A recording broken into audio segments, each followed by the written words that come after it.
बहुत ध्यान से सुनिएगा, बहुत अच्छा प्रसंग है। कपिल देवहूति संवाद। देवहूति उनकी कथा अब यहां पर प्रारंभ होती है। ब्रह्मा जी की छाया से एक पुत्र उत्पन्न हुए जिनका नाम था कर्दम ऋषि। कर्दम ऋषि ने भगवान की अनंत वर्षों तक तपस्या की। भगवान प्रसन्न हो गए। प्रसन्न होकर के कहने लगे, वरदान मांगो, क्या चाहिए? तो कर्दम ऋषि ने एक वरदान मांगा। यहां जितने भी वैष्णव अब विवाहित व्यक्ति बैठे हैं, बहुत ध्यान से सुनना इस प्रसंग को। जो वैष्णव हैं, ठाकुर जी की सेवा करते हैं और अभी अब विवाहित हैं, बहुत ध्यान से सुनो। कर्दम ऋषि ने भगवान से क्या मांगा? हजारों वर्ष तक तपस्या की और तपस्या करने के बाद जब भगवान प्रसन्न हो गए, बोले मांगो वरम ब्रूयात, क्या चाहिए? तो कर्दम ऋषि ने हाथ जोड़ करके जो वरदान मांगा है, अद्भुत, कि तथा सचाहम परिवोडु काम समान शीलाम ग्रह मेध धेनु उपेवान मूलमशेष मूलम दुराशय काम द्रुदांगे पश्य। कर्दम ऋषि कहते हैं, भगवान मैं आपसे जितना प्रेम करता हूं ना, मुझसे ज्यादा आपसे प्रेम करने वाली एक कन्या से मेरा ब्याह हो जाए, ऐसी कृपा मुझ पर कर दो। मतलब मैं आपकी जितनी सेवा, जितना भजन, जितना आपसे स्नेह करता हूं नाथ, मुझे विवाह करना है, गृहस्थ आश्रम में जाना है, पर मैं चाहता हूं कि जो मेरी पत्नी हो वो मुझसे भी अधिक आपसे स्नेह करने वाली हो। ये 1000 वर्षों की तपस्या का केवल यही वरदान मुझे चाहिए। भगवान के नेत्रों में आंसू आ गए, श्रीमन नारायण के नेत्र सजल हो गए। कर्दम ऋषि को अपने हृदय से लगा लिया। बोले, वाह कर्दम, ये क्या मांगा तुमने? ये 1000 वर्षों से एक पैर पर खड़े होकर तपस्या तुम इसके लिए कर रहे थे? बोले, हाँ भगवान, मुझे एक योग्य भक्त पत्नी मिले, इस ऐसी कृपा मुझ पर करो। आजकल बंधुओं बड़ी विडंबना है। वैष्णव होना, ठाकुर जी का भक्त होना बड़ी चिंता का विषय बन गया है।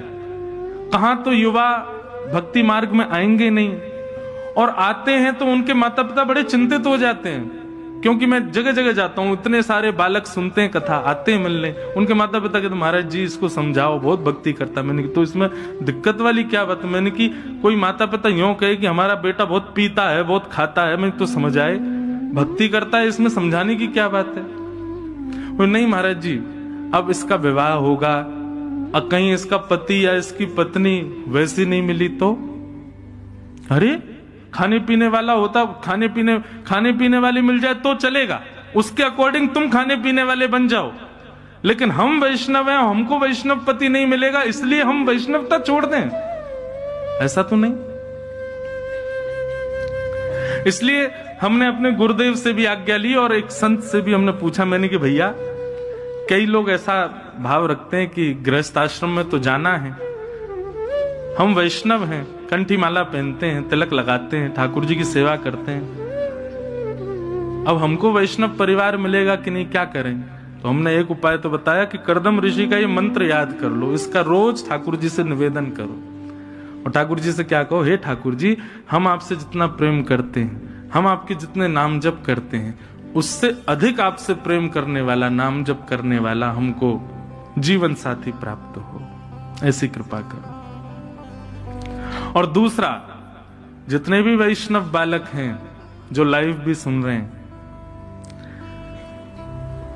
अपने बायोडाटा में ये भी मेंशन करो कि हम तिलक लगाते हैं, हम कंठी माला पहनते हैं, हम 108 नाम जप रोज करते हैं, हम ठाकुर जी की नित्य सेवा करते हैं, वृंदावन जाना हमारी हॉबी है, इनकी कथा सुनते हैं।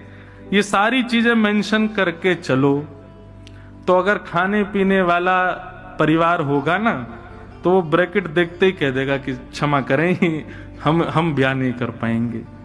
लेकिन योग्य परिवार होगा तो आपके सामने हाथ फैला करके प्रसाद के रूप में आपके पुत्र या पुत्री को मांगेगा कि ऐसी संतान हमारे घर में आए, कृपा करो।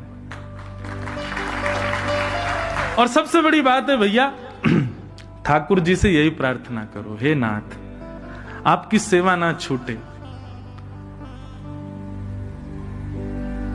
मुझे स्मरण आता है मीराबाई के चरित्र, अभी मीरा चरित्र पर कथा थी गांधीधाम में,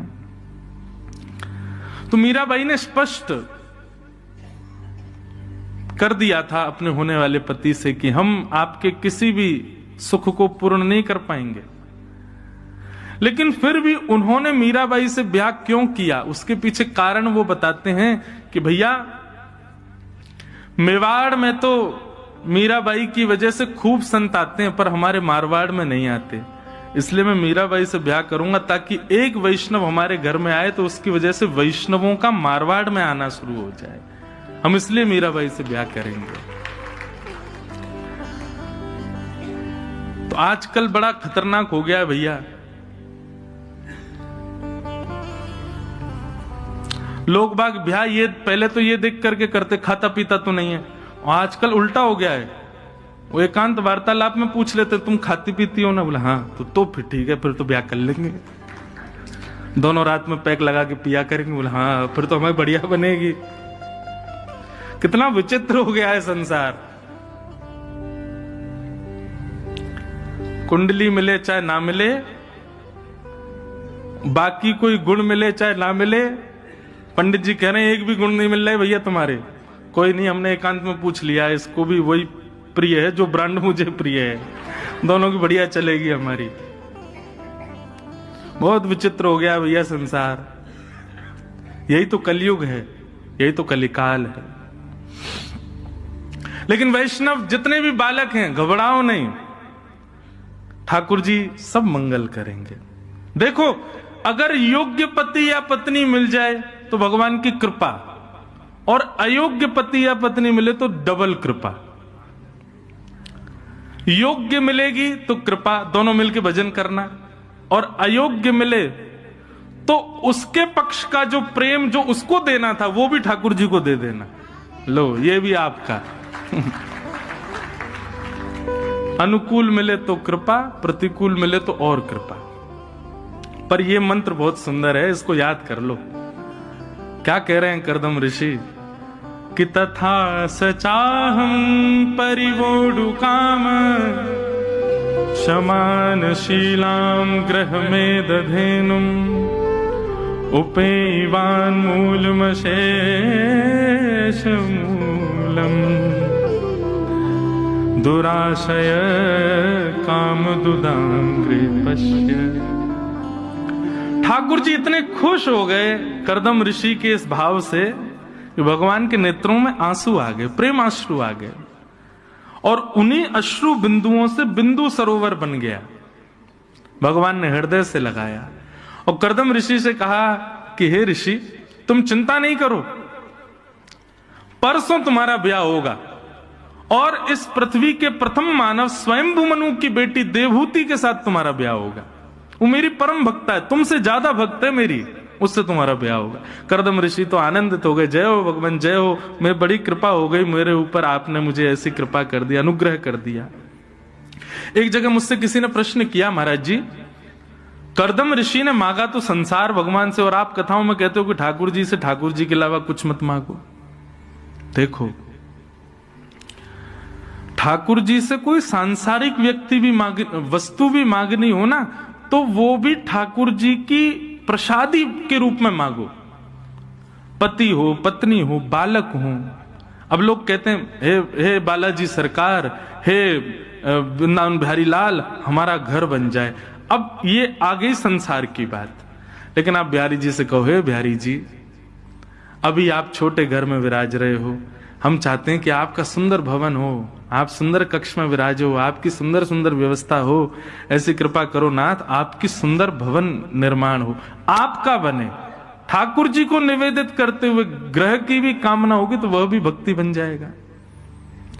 गाड़ी की कामना कर रहे हो, अपने लिए है तो वो सांसारी है, लेकिन ठाकुर जी से कहो लाल जी आपके लिए रथ लेना है हमको, आप कहीं चलो तो रथ में बैठ करके जाओ। इस भाव से गाड़ी की भी कामना होगी ना, तो वह भी भगवत प्रसाद है।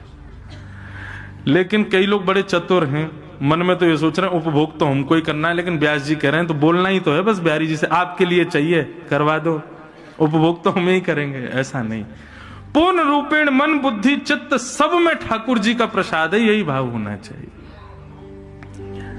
जैसे कि कर्दम ऋषि का है, उनको उपभोग के लिए गृहिणी की आवश्यकता नहीं है। ठाकुर जी आपकी भक्ति में कर पाऊं, आपकी भक्ति और श्रेष्ठता से मेरे गृह में हो, इसके लिए मुझे एक श्रेष्ठ भक्त पत्नी प्रदान करो। भगवान ने कह दिया कर्दम ऋषि की पुत्री स्वयंभू मनु की पुत्री देवहूति के साथ आपका ब्याह होगा। ये तो आपने वरदान मांगा था, हमने आपको दे दिया, पर आपके वरदान, आपके तपस्या से हम इतने प्रसन्न हैं, एक वरदान हम और देना चाहते हैं। कर्दम ऋषि बोले क्या? बोले आपको हमारी भक्त पत्नी प्राप्त होगी, और दूसरा वरदान हम अपनी तरफ से दे रहे हैं कि आपके घर संतान बन के मैं ही आऊंगा, आपके घर संतान के रूप में मेरा आगमन होगा। आहा, कर्दम ऋषि की तो आनंद का ठिकाना नहीं, नाचने लगे महाराज, ठाकुर जी की भुजा उठा करके नृत्य करने लगे, जय जय आपने बड़ी कृपा की भगवान। आहा, बंधुओं ये निश्चित मानिए, जब वैष्णव पत्नी और वैष्णव पति होते हैं, दोनों मिलकर के भगवत सेवा और भगवत भाव रखते हैं, ऐसे कुल में ठाकुर जी आते हैं, ठाकुर जी कृपा करते हैं। वो ठाकुर जी का अंश ही बालक के रूप में आया है। कर्दम ऋषि का विवाह देवहूति जी के साथ में हुआ, और देवहूति जी से विवाह हुआ। फिर ऐसी कथा आती है कि कर्दम ऋषि देवहूति के रूप को देखने लगे, और देखते देखते महाराज उनकी 60 वर्ष की समाधि लग गई। कर्दम ब्याह होते ही पतिदेव समाधि में चले गए, दूल्हे राजा समाधि में चले गए, और 60 वर्ष की समाधि में गए। समाधि के पश्चात जब नेत्र खुले तो सामने देखा एक वयोवृद्ध माता जी बैठी हैं। कर्दम ऋषि ने प्रणाम किया, जय हो मेरी मैया, हमारी पत्नी, अभी अभी ब्याह हुआ था, आपने देखा? मैया ने उल्टा प्रणाम किया, बोले मैं ही हूं आपकी पत्नी। बोले आप तो वृद्ध हो गई। बोले अब आप 60 वर्ष की समाधि में जाओगे तो हम क्या ऐसी बैठी रहेंगी? कर्दम ऋषि तपस्वी हैं, इसलिए उनके तन पर कोई असर नहीं होता है, वे यथावत जैसे थे वैसे ही हैं। आज भी वृंदावन में बंधु ऐसे कई संत हैं, आप स्पर्श तो देखो नहीं करना, पर उनकी त्वचा ऐसी है जैसे छोटे बालक की।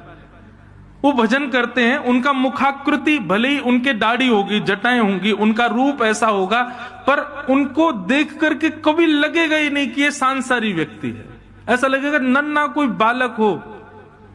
अभी हमारे घर कथा थी, पूज्य श्री रामभद्राचार्य जी महाराज, परम पूजनीय श्री रामभद्राचार्य जी महाराज, इतना सरल सहज स्वभाव, महाराज जी इतने ऊंची पदवी पर हैं, इतने ज्ञान का भंडार, इतने विद्वान, थ्रू आउट संस्कृत बोलते हैं, 2 मिनट में संस्कृत में श्लोक बना देते, इतने विद्वत्ता, लेकिन इतने सरल सहज स्वभाव महाराज जी का।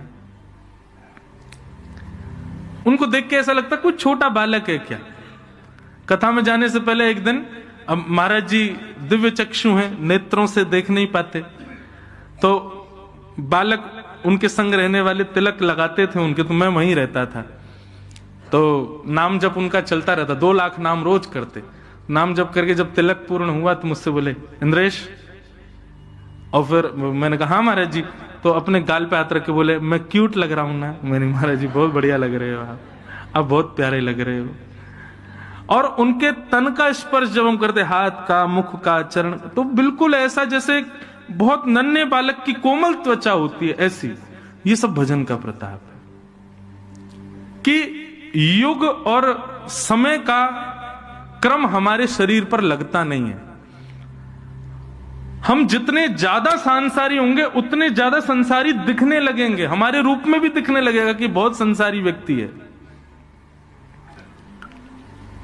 तो कर्दम ऋषि ने देखा कि वृद्ध मैया बैठी हैं।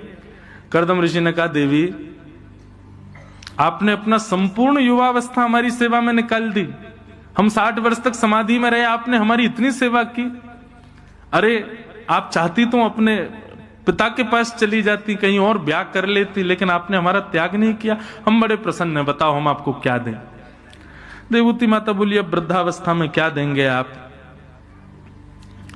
तब कर्दम ऋषि ने एक विमान बनाया जिसका नाम कामग विमान, और बिंदु सरोवर में स्नान कराते ही देवहूति माता पुनश्च युवा हो गईं और उनके साथ कामग विमान में अनंत वर्षों तक भ्रमण किया। भ्रमण के पश्चात जब आए तो 9 पुत्रियों ने जन्म लिया। इन्हीं को ही नवदा भक्ति कहते हैं। श्रवणम कीर्तनम विष्णु स्मरणम पाद सेवनम अर्चनम वंदनम दास्यम सख्य आत्मनिवेदनम। ये 9 भक्ति। सब लोग इधर देखो, ध्यान से सुनो। अच्छा, इनके नाम 9 भक्ति, कर्दम ऋषि की 9 भक्ति हुई ऐसा नहीं है, पर इनको नवदा भक्ति इसलिए कहा गया क्योंकि पहले ये 9 पुत्री हुई, उसके बाद 10वीं संतान के रूप में भगवान पधारे। इसलिए वैष्णव जन कहते हैं कि जब तक 9 भक्ति जीवन में नहीं आएंगी तब तक ठाकुर जी नहीं आएंगे। पहले नवदा भक्ति का आना बहुत जरूरी है। मैंने एक दिन कथा में कहा था कि मैं नवदा भक्ति पर कुछ प्रकाश डालूंगा। मैं सप्ताह पूरी नवदा भक्ति पर 2-3 बार कर चुका हूं, पर अब विस्तार से तो बहुत जल्दी नहीं बोल पाऊंगा, लेकिन थोड़ा थोड़ा कहें। सबसे पहले श्रवणम, ठाकुर जी की कथा में रुचि बनाना बहुत आवश्यक है। माफ कीजिएगा, आप सेवा खूब करते हो, आप श्रृंगार खूब करते हो, आप नाम जप खूब करते हो, लेकिन कथा में आते ही आपको सुस्ती आ रही है, कथा में आते ही आपको बेचैनी हो रही है, मन मचल रहा है, तो अभी भक्ति पुष्ट नहीं है। नींव ही हिल रही है तो बिल्डिंग कैसे टिकेगी पूरी। भक्ति की नींव है श्रवण भक्ति। कथा श्रवण करो, श्रवण में पहले रुचि बढ़ाओ। और आपके चाहने से रुचि नहीं बढ़ेगी, ये भी मैं कह दूं। आप सोचो कि मैं पानी पी पी करके, चाय पी पी करके और इलायची खा खा करके खुद को जगाता रहूं, बगल वाले से बोल दो नोचते रहना मुझे, मेरी आंख खुलती रहे, इनसे काम नहीं चलेगा। मुझे तो सब दिखता है ना, और ये तो इतना बढ़िया पंडाल है महाराज, श्रोता ऊपर बैठे, व्यास जी नीचे बैठे, अद्भुत है ये। तो यहां तो मुझे और स्पष्ट दिख जाते हैं लोग बाग, लेकिन इससे काम नहीं चलेगा। ऐसे नहीं उठना है, ऐसे मन नहीं लगाना है कथा में। कथा में मन लगने का मतलब है कि बिना अनायास ही आपका मन लग जाए, और ये निश्चित है आपके चाहने से नहीं होगा। ये भी श्री जी की कृपा होगी तो ही हो पाएगा। श्री जी का मन होगा कि हाँ ये हमारी भक्ति में आए, तो ही कथा में आपकी रुचि बढ़ेगी, नहीं तो नहीं बढ़ पाएगी। आपकी सेवा में बढ़ जाएगी, श्रृंगार में बढ़ जाएगी, भोग में बढ़ जाएगी, नाम जप में बढ़ जाएगी, पर कथा में, और वह भी जो सेवा में रुचि बन रही है ना आपकी, उसमें भी त्रुटियां बनेंगी अगर कथा में रुचि नहीं है तो। इसलिए सबसे पहली भक्ति श्रवण भक्ति, श्रवण में मन लगे। अब आप कहेंगे महाराज जी तो फिर श्री जी को कैसे रिझाएं कि हमारा मन, उसके लिए बिना महत पाद रजोभिषेकम, संत जनों को जितना हो सके दंडवत प्रणाम करो, दूर से ही करो, उन्हीं को वंदन करो, उनकी कृपा से ही। गोस्वामी तुलसीदास जी कहते हैं, श्री गुरु चरण सरोज रज निज मन मुकुर सुधार, वर्णौ रघुवर विमल यश जोदायक फल चार। गोस्वामी जी कह रहे हैं मैं राघव जी का यश लिख पा रहा हूं, इसमें किसकी कृपा है? बोले श्री गुरु चरण सरोज रज, गुरुजनों के चरण रज का ये प्रभाव है। तो श्रवण में रुचि चाहिए तो संतों को प्रणाम करो, वैष्णवों को प्रणाम करो। तो श्रवणम। दूसरी भक्ति कीर्तन, ठाकुर जी का मधुर कीर्तन करो। कीर्तन का मतलब क्या है? जहां गाते गाते गाते आप तन की स्थिति से ऊपर उठ जाओ। वाग गदगदा द्रवते यस्य चित्तम रुदत्त भिक्षणम हसति क्वचिच्च विलज्ज उद्गायत नृत्यते च मद्भक्ति युक्तो भुवनम पुनातु। कहते हैं कीर्तन कैसे होना चाहिए? बोले वाणी गदगद हो जाए, गाते गाते गाते कंठ भर जाए। वाग गदगदा द्रवते यस्य चित्तम, हृदय द्रवित हो जाए। रुदत्य भिक्षणम, नेत्रों से अनायास अश्रु गिरने लग जाएं। हसती क्वचिच्च, नेत्रों में आंसू लेकिन मुख पर प्रसन्नता दिख रही हो। और विलज्ज उद्गायत नृत्य तेज, लज्जा रहित होकर के भुजा उठा करके बस नाचने लगे। मद भक्ति युक्तो भुवनम पुनातु, ठाकुर जी कहते हैं वो मेरा भक्त है, वो मेरा वैष्णव है, उसके चरण छू लिए ना तो आपके सारे पाप नष्ट हो जाएंगे। ऐसी स्थिति में जो पहुंच जाए वो कीर्तन है। तो पहली भक्ति श्रवण, दूसरी कीर्तन। अब देखो एक बात कहें, संसार के लोगों की दृष्टि में ये जो स्थिति मैंने अभी बताई, ऐसी स्थिति में कोई होगा तो उसको हम पागल कहेंगे, कहेंगे कि नहीं? पागल है भैया जी तो। लेकिन ठाकुर जी कह रहे हैं मद भक्ति युक्तो, वो मेरी भक्ति से युक्त है। श्रवणम कीर्तनम विष्णु, और फिर तीसरा आता है स्मरणम। नेत्र बंद करके ठाकुर जी का स्मरण करो। एक प्रैक्टिकल कीजिएगा बंधुओं, बिहारी जी के दर्शन करो और दर्शन करके तुरंत मंदिर से बाहर आओ, और बाहर आके कोई जगह मिल जाए, वैसे अब तो जगह मिलेगी नहीं, इतनी भीड़ है, अपने होटल ही आ जाओ। होटल पर आकर के तुरंत कमरा बंद करके और बैठ जाओ एकांत में। अब चिंतन करो बिहारी जी का, हमने क्या देखा मंदिर में, कैसा रूप था, कैसे गुण थे, कैसे वस्त्र थे, कैसी पोशाक थी, कैसा सब कुछ, और स्वयं को एक सहचरी मान करके ठाकुर जी के समीप ले जाओ, खूब निहारो। पहले तो आप कर ही नहीं पाओगे, क्यों? ठाकुर जी दिखेंगे ही नहीं, कुछ और ही दिखेगा। लेकिन श्रवण भक्ति अगर श्रेष्ठ होगी, कीर्तन भक्ति श्रेष्ठ होगी, तो स्मरण भक्ति अपने आप पुष्ट हो जाएगी। ये क्लासेस हैं, फर्स्ट पास आउट करोगे तो सेकंड में पहुंचोगे, सेकंड पास आउट होगा तब थर्ड में पहुंचोगे। तो श्रवणम कीर्तनम विष्णु, स्मरणम, और फिर चौथा आता है पाद सेवनम, ठाकुर जी की सेवा। अभी क्या हो गया है, लोगों ने ये तीन भक्ति के सोपान तो चढ़े नहीं, सीधे पांचवी पे, चौथे पे आ गए, पाद सेवनम, ठाकुर जी की सेवा। पहले तीन तो पार करो, तब सेवा आप करोगे नहीं, ठाकुर जी करवाएंगे आपसे। पाद सेवनम। पांचवी भक्ति अर्चनम, ठाकुर जी की अर्चना करो। कभी सुंदर पुष्प के हार पहनाओ, कभी ठाकुर जी को तुलसी हार धराओ, और कुछ भी नहीं है तो भाव से श्रृंगार करो ठाकुर जी का, सुंदर सुंदर भाव धारण कराओ। तो श्रवणम कीर्तनम विष्णु, स्मरणम पाद सेवनम, अर्चनम, और फिर आता है वंदनम। वंदनम भक्ति का मतलब क्या है? ठाकुर जी की वंदना करो, जैसे ध्रुव ने की, प्रहलाद ने की, जयदेव ने की, मीराबाई ने की, सूरदास ने की, ऐसे ठाकुर जी की वंदना करो। अगली भक्ति आती है श्रवणम कीर्तनम विष्णु, स्मरणम पाद सेवनम, अर्चनम, वंदनम, और फिर आएगा दास्यम, ठाकुर जी के दास बन जाओ। दास्यत्व का मतलब क्या है? तुम तज कहीं अनत ना जाऊं। आह, एक हमारे ब्रज के अनन्य भक्त हुए मदन मोहन सूरदास, क्या नाम था? मदन मोहन सूरदास जी का एक पद है, बहुत सुंदर पद है। आज ही मैं पढ़ रहा था, अचानक मुझे याद आया। क्या कहते हैं मदन मोहन सूरदास? कथा क्रम ऐसे है, देखो अभी नंदोत्सव खूब जोरदार से होगा, लेकिन उससे पहले अभी कथा सुनो भाव से। मदन मोहन सूरदास जी का भाव ऐसा था कि उत्तर प्रदेश में एक स्थान है संडीला, वहां के वे एक सिपाही जैसे थे। जैसे अकबर राजा था भारत का, तो उसने जगह जगह जगह जगह अपने प्रतिनिधि छोड़ रखे थे। तो संडीले स्थान के प्रतिनिधि के रूप में मदन मोहन सूरदास जी थे। बहुत ध्यान से सुनना। तो मदन मोहन सूरदास जी साल भर में जितना टैक्स इकट्ठा होता था ले जा करके अकबर को जमा कराते थे। लेकिन अब की बार इन्होंने क्या किया,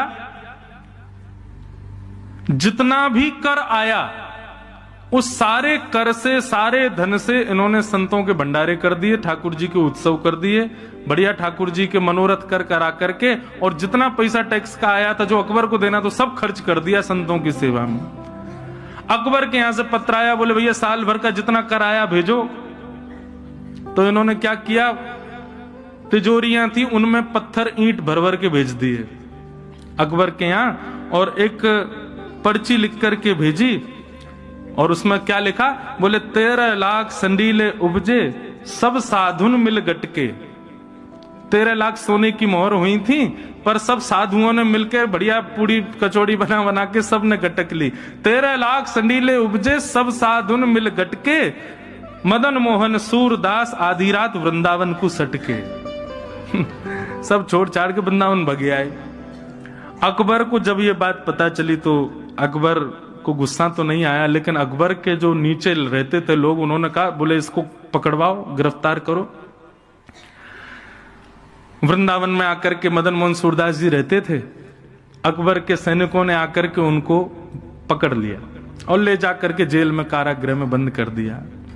सूरदास, मदन मोहन सूरदास जी को कोई चिंता नहीं थी, वो कोई बात नहीं, गलत तो मैंने किया ही, लेकिन कोई बात नहीं, संतों की सेवा थी, अपने धन से करनी चाहिए थी, राजा के धन से कर दी। नरक में भोगता उससे अच्छा बढ़िया यहीं जेल में ही भोग लूंगा। लेकिन कुछ दिनों बाद उनकी चिंता बढ़ गई, कहीं मेरे यहीं प्राण नहीं निकल जाएं, मुझे तो व्रज में प्राण त्यागने, श्री जी के चरणों में प्राण त्यागने। अकबर से उन्होंने प्रार्थना की तो अकबर ने उनको मुक्त कर दिया।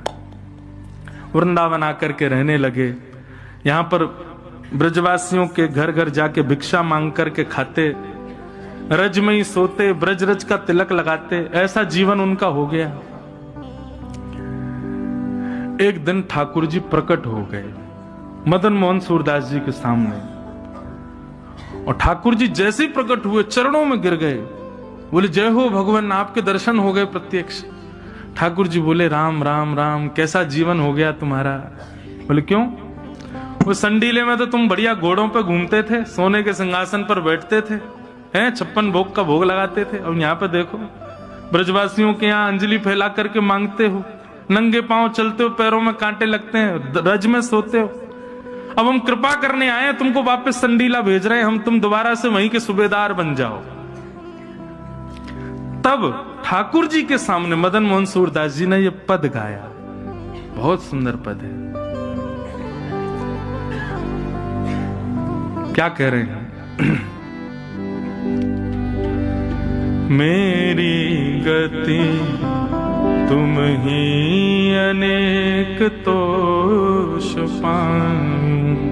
हे नाथ, मेरी गति तो केवल आप हो। चरण कमल नख मन पर विषय, विष को सुख बहाऊं। घर घर जो डोलो तो हरि तुम्हें ल जाऊं, तुम रहो कहाए कह कौन को कहा। हे नाथ, अब मैं आपका हो चुका हूं, अब आपने मुझे स्वीकार कर लिया है, आपका होकर के मैं अब किसी और का हो जाऊं, ये कैसे संभव हो सकता है ठाकुर जी। मैं ब्रजरज को मैंने माथे से लगा लिया, यहाँ के ब्रजवासियों की मधुकरी मैंने पाली, एक बार आपकी तरफ मुख कर लिया, अब दोबारा पीछे मुड़ करके मैं नहीं देख सकता। नाथ, मुझ पर कृपा करो, ऐसा अनुग्रह करो, मुझे वापस संडीले मत भेजो। शीश तुम्हें नाय कहां कौन को नवाऊं। अब आपको मैंने सर झुका लिया, अब ये सर मेरा किसी और के सामने नहीं झुकेगा। नाथ, तुम रो कहाए अब कौन को कहाऊं। आपका जब मैं हो गया तो फिर किसी और का कैसे हो सकता हूं ठाकुर जी। हाथी ते उतार कहां गदहा चढ़ी जाऊं। बोले ठाकुर जी, पहले तो मैं गधों पे घूमता था संडीले में जब था, पर अब वृंदावन आकर के ये ब्रजरज तिलक लगा रहा हूं, हाथ में माला लिए घूम रहा हूं, युगल नाम मंत्र का उपासना कर रहा हूं, ब्रजवासियों के घर की मधुकरी पा रहा हूं। इसका मतलब अब मैं हाथी पे चढ़ गया हूं। हाथी पे चढ़ने के बाद भला कोई गधे पे जाता है दोबारा।